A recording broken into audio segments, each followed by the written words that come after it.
চীনের পরিকল্পনাতেই কি যুক্তরাষ্ট্রের আধিপত্যে ভাটা পড়ল? এবার কি আর ইরানের উপর প্রভাব খাটাতে পারবে না মার্কিন প্রশাসন? কারণ সাম্প্রতিক যুদ্ধে ইরানের কাছে দাঁত ভাঙা জবাব পাওয়ার পর থেকেই বিশ্বজুড়ে সমালোচিত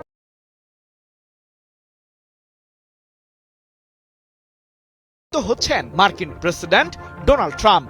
এমনকি পশ্চিমা সামরিক জোট ন্যাটো যুক্তরাষ্ট্রের উপর থেকে এখন অনেকটাই মুখ ফিরিয়ে নিয়েছে। কুল কিনারা না পেয়ে অবশ্য হরমুজ প্রণালীতে ইরানের বিরুদ্ধে কিছুটা প্রভাব খাটানোর পায়তারা করছে মার্কিন সামরিক বাহিনী।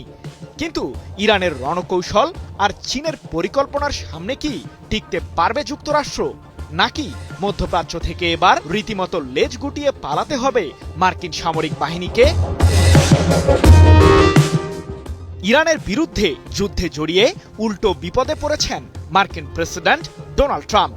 সাম্প্রতিক ওই যুদ্ধে তেহরানের ছোড়া মিসাইল ও আত্মঘাতী ড্রোনের তাণ্ডবে পড়ে মধ্যপ্রাচ্যে থাকা যুক্তরাষ্ট্রের সামরিক ঘাঁটিগুলোর এখন নাজেহাল অবস্থা। কয়েক বিলিয়ন মার্কিন ডলার ক্ষতির মুখে পড়ার কারণে ট্রাম্পকে তার প্রশাসনের মাঝেই জবাবদিহির আওতায় পড়তে হচ্ছে। নভেম্বরে অনুষ্ঠিত হতে যাওয়া যুক্তরাষ্ট্রের মধ্যবর্তী নির্বাচনকে ঘিরেও ট্রাম্প শিবিরে শঙ্কা বিরাজ করছে। কারণ বিশ্লেষকরা বলছেন, মধ্যপ্রাচ্যে মার্কিন বাহিনীর এক প্রকার পরাজয়ের ফলে যুক্তরাষ্ট্রের নাগরিকদের মাঝে ট্রাম্পের জনপ্রিয়তা অনেকটাই কমে এসেছে।